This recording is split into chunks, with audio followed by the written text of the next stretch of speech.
드디어 한국 시간 내일 새벽 3시에 토트넘 프리시즌 공식 첫 경기가 열립니다. 지난 캠브리지와의 연습 경기에서 전반전에 가볍게 2골을 넣은 손흥민이 공격수로 선발 출전할 예정입니다. 지난 시즌이 끝난 후 토트넘 경기를 기다려온 팬들이 대거 몰려올 것으로 예상되고 축구 매체들은 일제히 아치그레이에 대한 기대를 쏟아내고 있습니다. 영국에서 개최될 유로 2028의 핵심 선수로 벌써부터 활약이 기대하고 있기 때문입니다. 영국 매체들은 오늘 하치전에서 손흥민은 역할이 제한될 것이다라고 전망했습니다.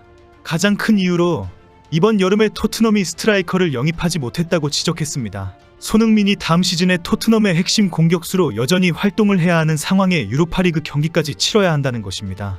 다음 시즌의 토트넘의 성적은 만 32세의 손흥민을 어떻게 잘 관리해서 꾸준히 높은 수준을 유지하도록 하는 것에 달려있다고 전망했습니다. 토트넘은 아시아 투어에 나설 예정이고 한국과 일본에서 열리는 경기는 손흥민이 중심이 될 것이기 때문에 무리하게 뛸 이유도 없다고 분석했습니다. 특히 오늘은 토트넘 구단이 손흥민에게 1년 연장 옵션을 발동했다는 뉴스가 공식적으로 나왔습니다.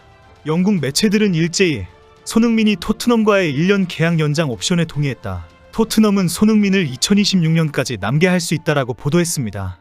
풋볼인사이더는 토트넘이 해리케인의 경우와 비슷하게 내년 여름 더 많은 이적료로 손흥민을 팔 수 있게 되었다고 전망했습니다.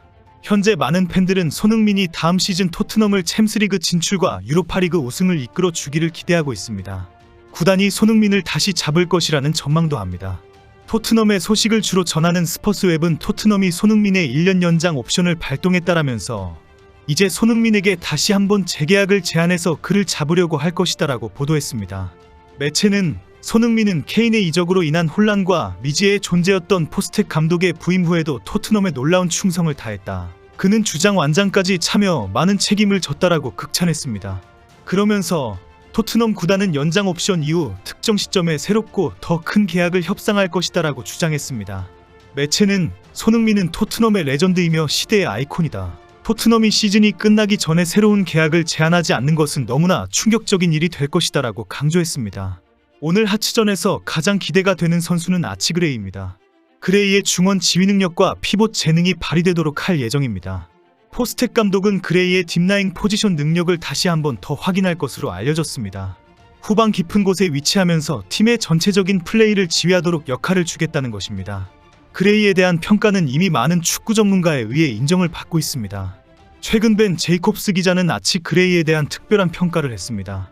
쉽게 평가하면 안 된다. 아치그레이는 영국 축구계에서 최고의 유망주로만 여기면 안 된다. 그레이는 많은 사람들에게 시대를 초월한 재능으로 인정받고 있다. 이미 리버풀, 첼시, 그리고 많은 클럽들이 인정하고 있다. 토트넘은 탁월한 미드필더 영입의 기회를 얻었다라고 평가했습니다. 직전 클럽인 리즈에서 라이트백으로 뛰었지만 중원의 지휘자로 뛰어도 그의 능력은 차고 넘친다고 극찬했습니다. 만 18세의 미드필더인 아치그레이는 다음 시즌에 토트넘의 미드필더를 지휘할 것으로 기대를 모으고 있습니다. 현재 아치그레이는 토트넘 훈련장에서 베리발보다 더 뛰어난 수준을 보여준 것으로 알려져 있습니다. 손흥민 등 기존 선수들도 깊은 인상을 받았다라고 평가했다는 것입니다. 이미 토트넘의 코칭 스태프들도 그레이가 중원에서 엄청난 역할을 보여주었기 때문에 센세이셔널한 인상을 받았다며 큰 기대를 하고 있습니다. 손흥민 등 최전방 공격수에게 물 흐르듯이 패스가 가지 않았던 지난 시즌의 고질적인 문제가 해결되었다는 평가까지 나오고 있습니다. 포스텍 감독은 전원 수비에, 전원 공격에 펩 과르디올라의 공격 축구를 추구하고 있습니다. 포지션의 구분이 없을 정도로 10명의 필드 플레이어가 팀 단위 압박과 유기적인 공격 움직임을 보여주어야 합니다. 여기에서 가장 중요한 것이 중원에서의 싸움이기 때문에 10명의 필드 플레이어 전원이 미드필더가 되어야 한다는 요구가 나옵니다. 펩 감독은 11명의 선수에게 15개의 포지션을 부여하는 포지션 플레이를 개발했습니다. 한 선수가 동료의 움직임에 따라 여러 위치에서 플레이를 해서 유기적인 움직임을 보여주어야 합니다. 문제는 이런 유기적인 움직임을 전체적으로 지켜보면서 빈 공간을 만들고 창의적인 패스를 찔러주는 핵심 미드필더가 있어야 한다는 것입니다. 이렇게 머리가 잘 돌아가고 판단이 빠르고 실행 능력이 뛰어난 선수가 아치그레이라고 보고 있습니다. 토트넘의 소식을 주로 전하는 호스퍼 HQ는 그레이는 공격수 능력도 뛰어나지만 그의 가장 큰 장점은 딥라인 포지션에서 플레이를 지휘하는 능력이다. 그는 나이에 비해 놀라울 정도로 성숙해서 플레이를 읽고 동료들에게 가장 좋은 패스를 찔러줄 수 있다라고 평가했습니다. 특히 아치 그레이의 피봇 능력도 높게 평가받고 있기 때문에 손흥민에게 큰 힘이 될 것으로 기대를 모으고 있습니다.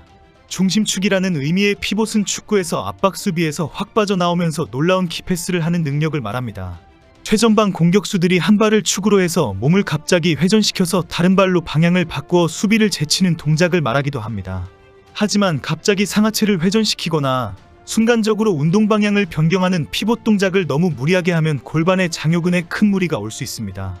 최근 유로 2024에서 맹활약을 한 스페인 대표팀의 라민 야말도 지난해 좌측 장요근 부상을 입었던 이유입니다. 현재 토트넘 팬들은 아치그레이와 베리발의 미드필드 콤보를 가장 기대하고 있다고 합니다. 실제 베리발은 최근 축구 분석기관에 의해 U19 중 최고의 슈팅 능력을 가진 미드필더 탑10에서 1위를 했습니다. 오늘은 루카스 베리발이 15번을 배정받으면서 포스텍이 1군 스쿼드에 진입했다는 보도가 쏟아졌습니다. 15번은 그동안 로비킨, 피터 크라우치, 에티엔 카푸에 등이 달았으며 마지막 선수는 에릭 다이어입니다. 토트넘에는 다이어의 15번 외에 5번의 호이비에르, 11번 브라이언일, 12번 에메르송 로얄의 로얄 번호가 주인을 기다리고 있습니다. 베리발은 지난 캠브리지전에 그레이와 함께 후반전에 출전했습니다. 전반전에는 메디슨과 올리버 스킵이 미드필더로 출전하면서 서로 경기력을 비교하는 기회가 되었습니다. 오늘은 영국에서 토트넘이 코너 갤러거 영입을 위한 이적료 금액을 확정했다는 소식이 큰 화제가 되었습니다. 그동안 첼시의 코너 갤러거를 영입하기 위해 꾸준히 관심을 가지고 있고 갤러거는 노골적으로 절대 첼시를 떠나지 않겠다, 토트넘에 가지 않는다라고 밝혀왔습니다. 하지만 첼시 구단은 코너 갤러거를 반드시 팔아야 하는 상황이기 때문에 첼시와 토트넘 간의 이적료 밀당이 계속되어 왔습니다. 코너 갤러거는 2025년에 계약이 만료되기 때문에 이번 여름에 팔지 않으면 자유계약 선수로 이적료 없이 풀어줘야 하는 처지입니다. 이미 갤러거의 요구대로 재계약을 하는 일은 없다는 것이 확정적이기 때문입니다. 게다가 첼시의 새로운 감독인 엔조 마레스카는 갤러거가 자신의 시스템에 맞지 않을 것이라는 것을 우려하고 있습니다. 여차하면 갤러거를 시즌 내내 벤치에 앉혔다가 내년 여름에 공짜로 풀어주는 최악의 상황이 발생할 수도 있다는 것입니다. 토트넘은 첼시가 이런 처지에 있다는 것을 알고 낮은 이적료를 제시하고 있지만 첼시도 토트넘이 갤러거를 간절히 원한다는 것을 알고 높은 이적료를 제시하는 대치 상황이 계속되어 왔습니다. 이런 지루한 밀당 상황에 오늘 토트넘이 첼시에 최후 통첩을 했다고 알려졌습니다. 첼시의 5천만 파운드의 요구에 토트넘은 최대 이적료 지출 금액으로 3,500만 파운드로 통보했다는 것입니다. 유로 2024와 코파 아메리카가 끝이 났기 때문에 조만간 이적 소식이 쏟아질 전망입니다. 토트넘에는 히샬리송의 매각과 함께 새로운 공격수의 영입이 큰 과제가 되고 있습니다. 이제 토트넘은 아시아 투어에 나설 계획입니다. 손흥민이 토트넘 선수들과 함께 인천공항에 등장하는 모습이 큰 기대가 됩니다.